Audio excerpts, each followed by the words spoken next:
Assalamualaikum warahmatullahi wabarakatuh. Perkenalkan, saya Imaya Jeja. Kita bertemu lagi di pelajaran Bahasa Indonesia.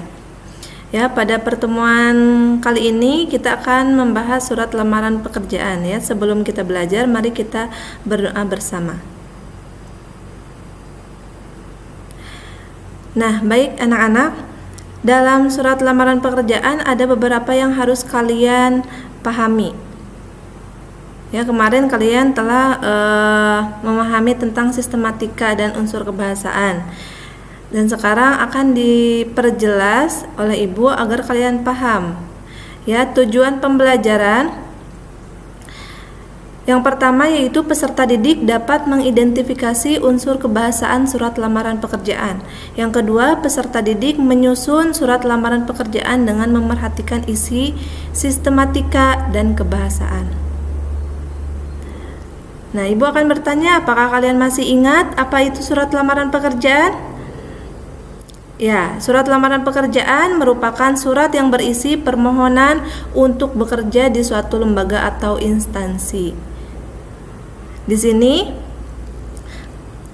kalian diberi contoh ya, contoh surat lamaran pekerjaan. Nah, amati surat lamaran pekerjaan berikut. Kalian akan belajar tentang unsur-unsur surat lamaran pekerjaan ya, yaitu unsur kebahasaan. Di sini ada contoh surat lamaran pekerjaan yang dapat kalian lihat. Ya, sistematikanya silahkan diperhatikan. Serta unsur kebahasaannya juga harus diperhatikan oleh kalian. Nah, ini adalah analisis unsur kebahasaan surat lamaran pekerjaan tersebut. Ya, apabila kalian diminta untuk menganalisis atau mengidentifikasi surat lamaran pekerjaan, ini adalah hasil analisis kalian. Yang pertama ada unsur-unsur kebahasaan serta penjelasannya. Yang selanjutnya ada bentuk surat yang standar ya, unsur kebahasaan bentuk surat yang standar. Penjelasannya surat lamaran yang dibuat sudah menggunakan format standar. Yang kedua, bahasa yang baik dan benar. Penulisan surat lamaran tersebut sudah menggunakan kaidah kebahasaan yang baik seperti penulisan kalimat pemerincian, kata ganti orang ketiga, dan penggunaan tanda baca, titik, dan koma. Selanjutnya kata pengantar jelas, singkat, padat, informatif, dan tepat. Penjelasannya karena informasi lowongan bersumber dari media massa, pikiran rakyat ya atau koran. Pelamar mencantumkan sumber di awal. Selanjutnya pelamar mengajukan diri untuk mengisi lowongan tersebut. Yang keempat, penyampaian maksud surat pada isi surat.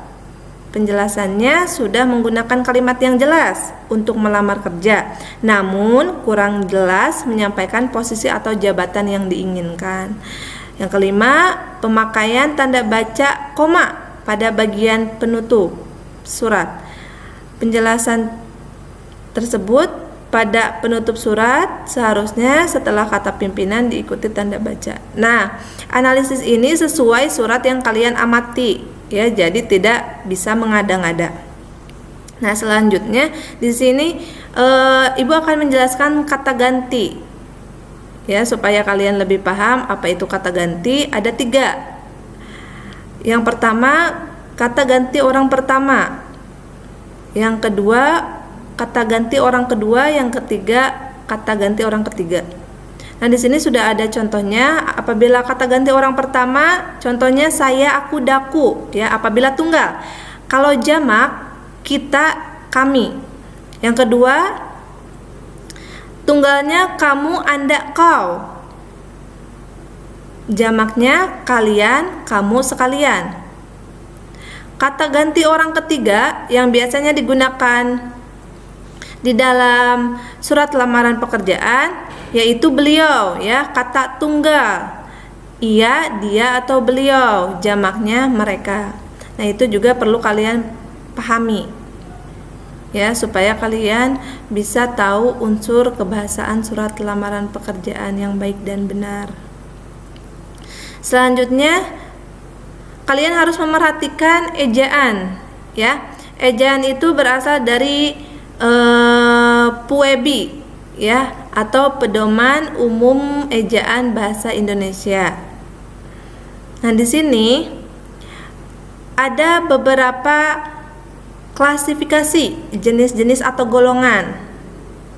Bisa dilihat ke bawah. Nomor 1 ada pemakaian huruf, yang kedua penulisan kata, yang ketiga pemakaian tanda baca, dan yang keempat penulisan unsur serapan.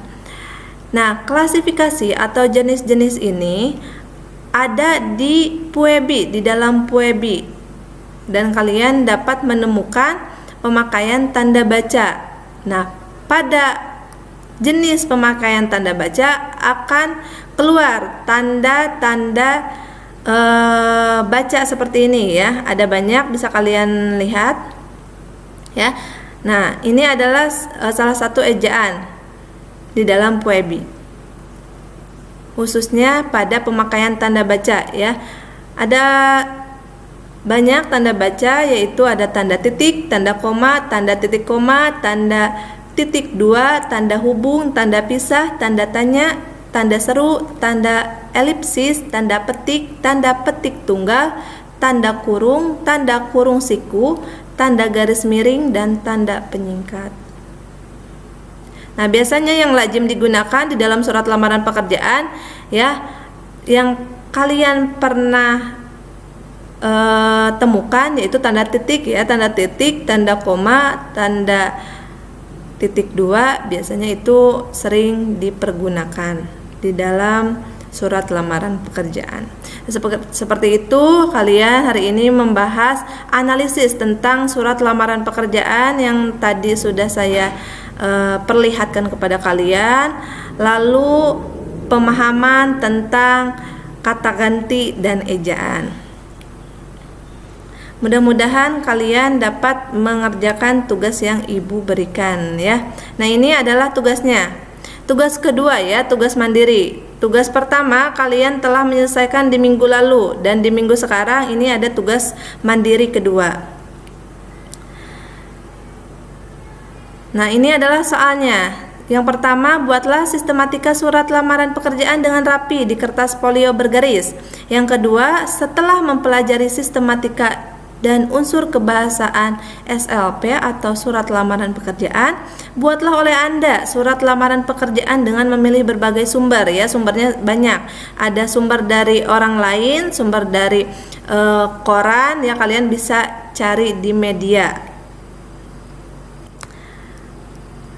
Nah, ini adalah contoh sistematika surat lamaran pekerjaan, ya. Kalian bisa gambar terlebih dahulu sistematikanya seperti apa, dikasih nomor, dan nomornya dikasih nama-nama sistematika berurutan, ya, dari mulai yang pertama sampai yang terakhir.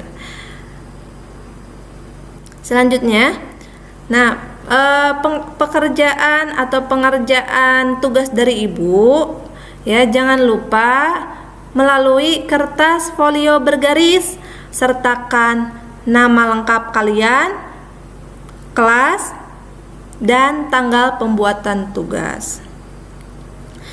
Nah, Ibu akhiri pembelajaran kali ini tentang surat lamaran pekerjaan. Terima kasih banyak telah belajar dan telah memahami pembelajaran dari Ibu. Tetap jaga kesehatan. Wassalamualaikum warahmatullahi wabarakatuh.